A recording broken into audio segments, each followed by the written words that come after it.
As Israeli troops penetrate deeper into Gaza City, Prime Minister Benjamin Netanyahu says nearly 400,000 Gazans have left the area. Today, I gave an order in a discussion at the Ministry of Defense to find ways to allow them to leave more easily. They want to leave. They want to get out of there from the city because they're responding to us and not to Hamas, which, by the way, is shooting at them to prevent them from doing so. The IDF issued a map showing a new transportation route that it's open to the south, which will be available to Gazans for 2 days. The situation is very difficult for us, and we have no money at all. My father is in poor health and needs help to push the handcart. There is no safe place in Gaza, and we'll have to sleep on the street like others tonight. IDF spokesman Brigadier General Effie Defreen says Israeli forces are using precision strikes with air, ground, and intelligence forces to strike Hamas military targets in what he called the central hub of the terror group's military and governing power. Hamas has turned Gaza City into the largest human shield in history. Beneath the streets runs a vast network of tunnels connecting command centers, rocket launchers, and weapon storage facilities, all deliberately hidden under civilians and civilian infrastructure. He says the IDF's main mission is to bring the 48 hostages home. Hamas continues to hold dozens of our hostages in inhuman conditions. Their safe return is at the forefront of our mission. They are the reason we continue our fight. Despite nearly 2 years of war and other challenges, Netanyahu told the nation on Tuesday the economy is in good shape. The Israeli economy is very strong. I have terrific confidence in it. It is strong, it is innovative.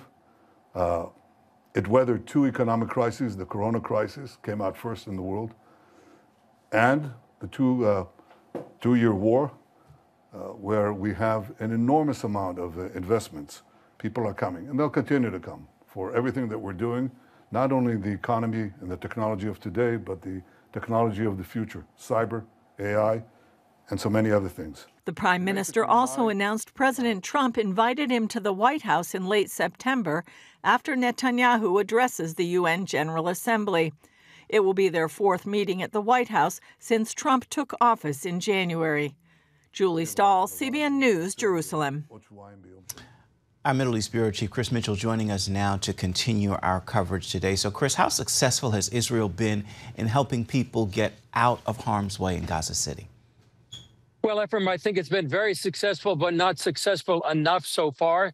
As Julie said, 400,000 Gazans have already left the city, but this is out of a city of maybe 900,000 to 1 million. That's why they've opened up that second corridor so people can get out safely. And this is a whole design behind this effort by the IDF, is to make sure the Gazans are not in harm's way. They're not the human shields that Hamas is using. So very successful, but they're also, they want more and more people to come out as they progress to defeat Hamas militarily, but also, as Julie said, make sure that they can get those 48 remaining hostages, 20 that they believe are still alive. Is Hamas following through on its plan to use the hostages as human shields against Israeli forces?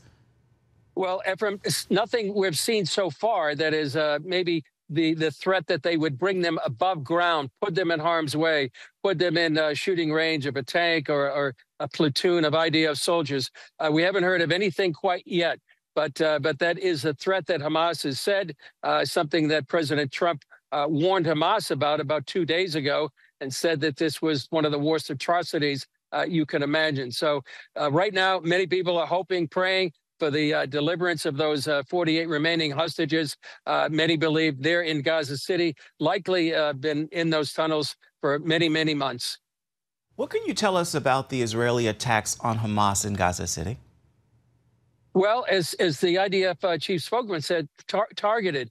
They're trying to make sure that they don't put IDF soldiers unnecessarily in harm's way, or the Gazan civilians.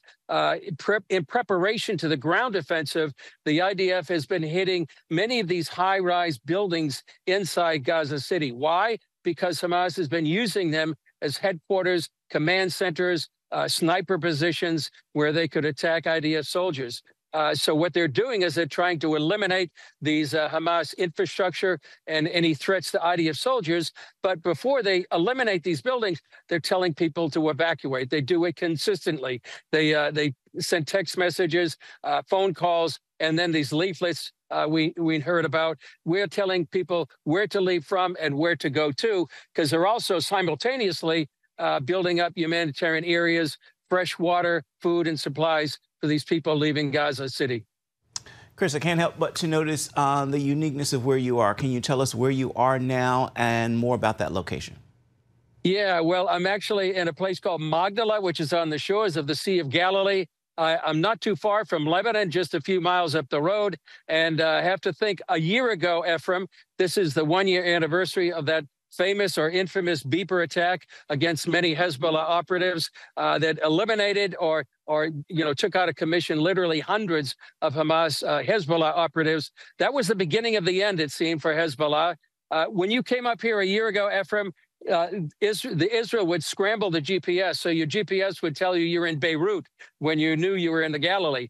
So a lot has happened in the past year. Hezbollah is not near the threat it ever was. In fact, right now inside Lebanon, the Lebanese army is trying to disarm Hezbollah. Something seemed to be fantasy a year ago. Prime Minister Netanyahu says Israel's economy is strong even after 2 years of war. Is that your observation as a journalist as well? Yeah, what I've heard, the stock market is up, remarkably, and I think the economy has been tremendously resilient despite 2 years of war, with having thousands, tens of thousands of reservists out from their businesses into the army and on the front lines. One other thing I would say, that the tourism industry has been hit quite hard, and I don't think that's going to recover maybe months after the war ends, and if hopefully it ends very soon. But overall, the economy has been running strong despite the war. And I would say that Prime Minister also Netanyahu said that he's going to make sure that they have an independent way of producing arms and weapons. And that's something they've been saying since the very beginning of the war. They might have a great administration right now in the White House supporting them, but that can always change. So they want to make sure they have independent access to their own weapon systems. Speaking of the White House, what does Israel expect from Netanyahu's visit to the White House at the end of this month? Well, Ephraim, I would expect greater coordination. What's going to happen after the war? 2 weeks could be, many people are hoping this could be the last major offensive by the IDF to disarm and defeat Hamas. So I would say they're going to be talking about what's next for Gaza City, Gaza, with the whole Gaza Strip, and what role the White House will play, the U.S. will play, and what they're going to keep going towards what looks like a new Middle East after this 2-year war.